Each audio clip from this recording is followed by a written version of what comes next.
Hello, അപ്പോൾ നമുക്ക് ഇന്നൊരു ഫോട്ടോ സ്പൈറൽ ആൽബം ചെയ്താലോ? ഇതേപോലെ A3 ഷീറ്റിൽ 2 A4 ആക്കിയിട്ട് 12 ഫോട്ടോ എടുക്കുക കേട്ടോ. ഒരു A4ൽ 6 ഒരു A4ൽ 6 വെച്ചിട്ട് നിങ്ങൾക്ക് വേണമെങ്കിൽ വേറെ രീതിക്ക് എടുക്കാം. ഈ വലിപ്പത്തിന് വേണമെങ്കിൽ ഇങ്ങനെ ചെയ്യാം കേട്ടോ. ഇപ്പോൾ കസ്റ്റമർ തന്ന ഒരു ഇതിനനുസരിച്ചാണ് ഞാൻ ചെയ്യുന്നത്. ഇതിൽ നിങ്ങൾക്ക് വൈറ്റ് ബോർഡർ വേണമെങ്കിൽ അങ്ങനെയും ചെയ്യാം. ഞാനൊരു ഭാഗത്ത് മാത്രമുള്ള വൈറ്റ് ബോർഡർ കൊടുക്കുന്നത്, അത് മറ്റേ ഹോൾഡറിൻ്റെ ഭാഗത്ത് മാത്രം കേട്ടോ. എല്ലാതും ഇതേ ഒരേപോലെ ഒരേ സൈസിന് ഇങ്ങനെ കട്ട് ചെയ്തെടുത്തിട്ട് ആവശ്യമില്ലാത്ത ഭാഗമൊക്കെ കട്ട് ചെയ്ത് കളയാം.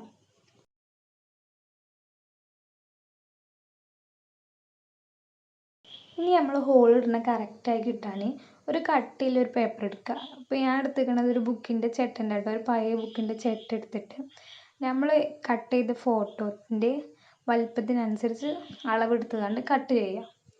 എന്നിട്ട് ഇതിൻ്റെ ഒരു സൈഡിൽ ഇങ്ങനെ അളവെടുത്തിട്ട് ഹോൾ ഇട്ട് വെക്കുക. എൻ്റെ അടുത്ത് ഒരു ഹോൾ ഇടുന്ന മെഷീനുള്ളൂ, അതുകൊണ്ടാണ് അങ്ങനെ. മറ്റേ എല്ലാ ഹോളും ഒപ്പം ചെയ്യണ പറ്റുന്ന മെഷീനിലുകൾക്കാണെങ്കിൽ കുഴപ്പമില്ല കേട്ടോ. എന്നിട്ട് എന്താ പറയുക, ഈ ഹോൾ ഇട്ടിട്ട് ഇതൊരു സ്റ്റെൻസിലാണ് നമ്മളിപ്പോൾ ചെയ്യുന്നത്.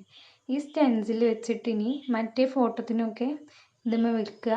എന്നിട്ട് അതിനെ അടയാളപ്പെടുത്തിയിട്ട് പിന്നെ ഹോൾ ഇടുക. അപ്പോൾ ഞാൻ അതിൽ ചെയ്യണ നിങ്ങൾ കാണുന്നുണ്ടാവും. ഇതേപോലെ ചെയ്യുകയാണെങ്കിൽ നമുക്ക് എല്ലാ ഫോട്ടോത്തിനും ഒരേ ഒരു കറക്റ്റ് ലെവലിൽ ഹോള് പോകും കേട്ടോ. അല്ലെങ്കിൽ ഒരു ഹോൾ അങ്ങോട്ട് ഇങ്ങോട്ട് അങ്ങനെ ആവും. പിന്നെ ഹോളിടുമ്പോൾ ഒരു കാര്യം ശ്രദ്ധിക്കേണ്ടത്, അടുത്തടുത്ത് വരാതെ നോക്കണം. അടുത്തടുത്ത് വന്നാൽ ഫോട്ടോ പേപ്പർ ആകുമ്പോൾ അതിൻ്റെ കട്ടി കുറഞ്ഞ് പെട്ടെന്ന് പൊട്ടിപ്പോകും കേട്ടോ. പിന്നെ ഇതാണ് സ്പൈറൽ. ഇതിപ്പോൾ ഒരു 20 രൂപക്കൊക്കെ വാങ്ങിയതാണ്. ഇത് കുറച്ചിങ്ങനെ നീട്ടി വലിക്കണം കേട്ടോ, അല്ലെങ്കിൽ കറക്റ്റ് ഇങ്ങനെ ചുരുങ്ങി വൃത്തിയില്ലാതെ നിൽക്കും. എന്നിട്ട് നമ്മളെ ഫോട്ടോത്തിൻ്റെ ഫസ്റ്റ് ഹോളിൽ കൂടെ ഇങ്ങനെ ഇട്ടിങ്ങനെ തിരിക്കുക.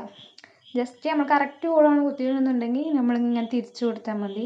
ഇടയ്ക്ക് മേലെ അടിയിൽ ഇങ്ങനെ തിരിച്ച് കറക്കി ഇങ്ങനെ കൊടുക്കുക. അപ്പോൾ കറക്റ്റായിട്ട് ഇങ്ങനെ പോകും കേട്ടോ. ഇപ്പോൾ നമ്മൾ സ്റ്റെൻസിൽ വെച്ചുകൊണ്ട് തന്നെ നമ്മൾ ഹോള് കറക്റ്റ് ആയതുകൊണ്ട് അത് പെട്ടെന്ന് തന്നെ ഇതായിട്ടുണ്ട്. ഇനി നമുക്ക് എൻഡിൽ പോയി കണ്ട് ജസ്റ്റ് ഒന്ന് മടക്കി വെക്കുക കേട്ടോ. ഉള്ളിലേക്ക് ഇങ്ങനെ നിളക്കി വെക്കുക. എന്നിട്ട് ബാക്കിയുള്ള ഭാഗം കട്ട് ചെയ്ത് കളയുക. അവിടെയും തന്നെ നമ്മൾ മേലെ ചെയ്ത പോലെ ഇങ്ങനെ ജസ്റ്റ് ഒന്ന് മടക്കി വെക്കുക. അപ്പോൾ ഇത്രേ ഉള്ളൂ പണിയുള്ളൂ നമ്മളെ സ്പൈറൽ ആൽബത്തിന്.